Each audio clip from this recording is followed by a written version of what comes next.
tri-port area. Been shoeing horses for 33 years, certified journeyman farrier with the American Farriers Association.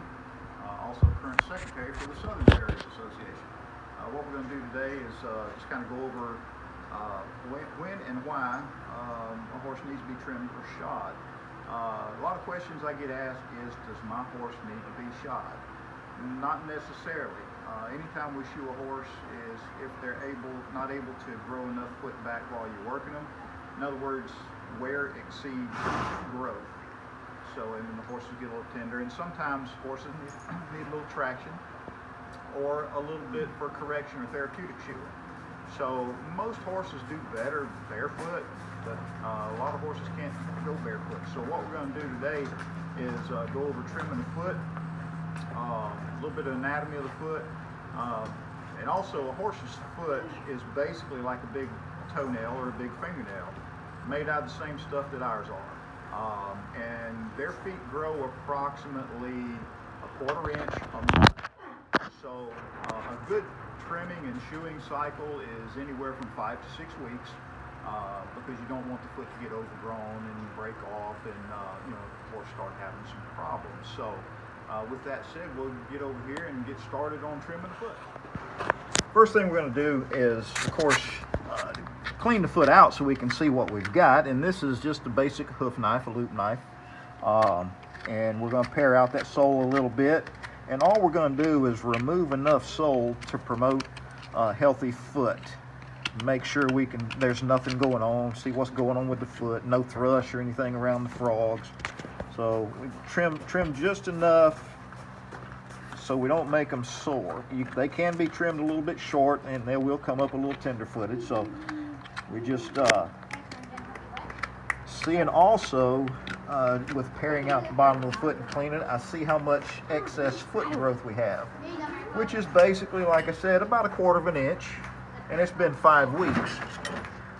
Then I'll take my nippers. These are just regular hoof nippers, which is a big toenail clipper, and we'll remove the bulk of the hoof, excess growth of the hoof.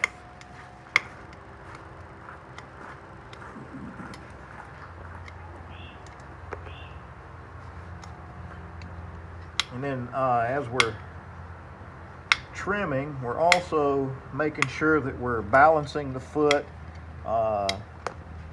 side to side. We want to have the same amount over here as we do here, and we basically want to try to maintain the same amount from here to here, so the foot will be symmetrical. After we nip the foot, then I'll take my Farrier rasp and level and smooth out everything that I just trimmed. Have a good flat surface for the horse to walk on.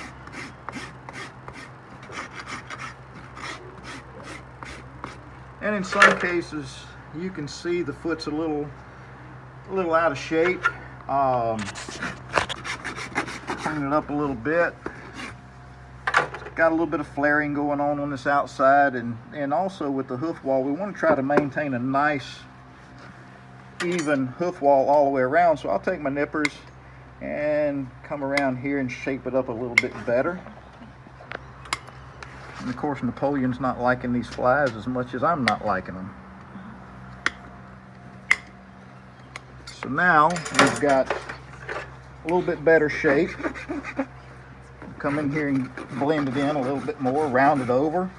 Horses that are being trimmed for barefoot, we try to roll the front half of this foot to help prevent the foot from breaking up and peeling during the course of the trimming.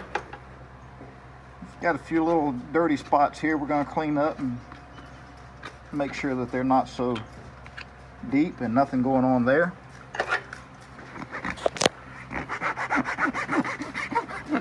Now while we're here and while we've got this foot cleaned up, we'll go over some basic anatomy of the foot. The part that I just nipped off, of course, is called the hoof wall. And you can see this little line. It's kind of a yellowish looking line. This is called the white line, and that's where the juncture of this sole area and the hoof wall meet. And then of course we've got the frog in here. Clean it up, make sure, and also when you're picking a foot, you can get down in here, get all the dirt and everything, make sure that it's not thrushy. this is a relatively clean frog, so he's looking good. Finished trimming the bottom of the foot. We've got it all leveled and balanced, and we pull the foot forward on the stand, and what I'm doing is I'm looking down this foot, and what I want to do is to make the shape of the bottom of the foot the same shape as the top of the foot. And so he's got a little bit of a flare going on here, so we're going to take and just dress him up a little bit, get the shape back to where it's supposed to be, and also finish rounding the outer edge of the hoof wall there again for no breakage over the course of the trimming cycle. So now, nice round edges, everything's brought back into shape to match the top part of the foot, so that is just a good basic trim. Bottom of the foot, just want to go over, we've already went over some of the anatomy, but what we want to do is I want to give you an idea about where the coffin bone is inside the hoof capsule, and the importance of balancing the foot so that the coffin bone is, the bone column, coffin bone, everything inside the hoof capsule is not only balanced this way, but also balanced up and down. So just a few millimeters under this sole, you can just about feel it with a little bit of thumb pressure, but right along, approximately right along here to about right here. If we had an x-ray, you would see the coffin bone would be sitting in here approximately right there. And so when we're trimming the foot, what I'm looking for balance is this little point right here is the center of the foot. And so I'm wanting to draw a line to where we've got this line dissecting this part of the foot. So this, you got the front half and the back half. Not only that, this is what I look for is I look at lines to dissect into the foot side to side. So everything I try to trim and bring back into balance is around this little X, this little mark, this little cross. That's what I'm looking at in my mind when everything, the coffin bone inside the hoof capsule, the lower leg, it keeps all the joint spacing equal so the horse stays sound and healthy a lot longer. Some of the normal things that you would look for as a horse owner is when you're picking out the foot, of course, make sure that there's no rocks or anything jammed up around the frog.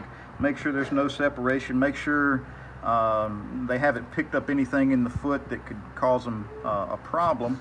I always suggest that before you ride, part of your grooming, saddling up, tacking up, is to check the feet. Clean them out, check the feet. If they've got shoes, make sure the shoes are nice and tight.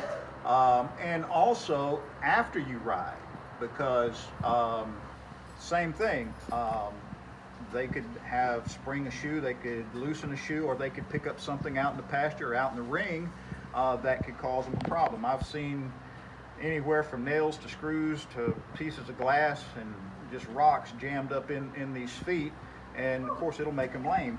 Also with grooming, hoof care should be part of your grooming, because cleaning the foot, the best thing, a lot of folks ask me, what's the best thing for thrush?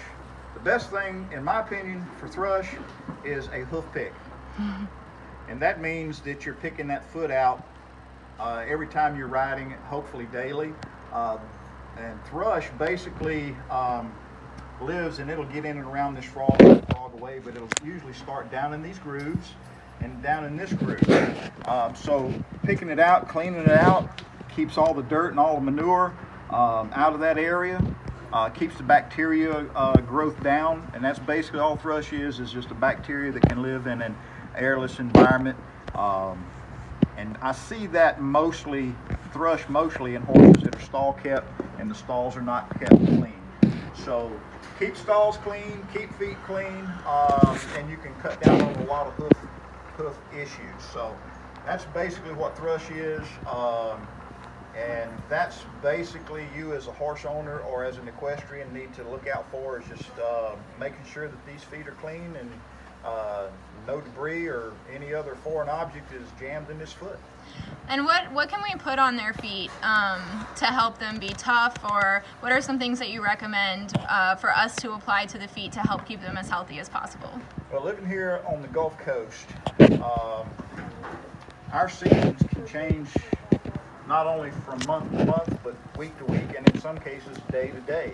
So if it's a wet environment, then I like the turpentine. Helps to dry the foot and hold it together. Drier environments, when we get through a little bit of a drought, any type of a hoof dressing that all natural type, oil type stuff, anything to help moisturize that foot. So that's part of the grooming is, and you may have to ask your farrier or your vet, what do I need to use on my horse's foot and when should I use it? So rule of thumb, when it's wet, turpentine. When it's dry, just a regular hoof oil.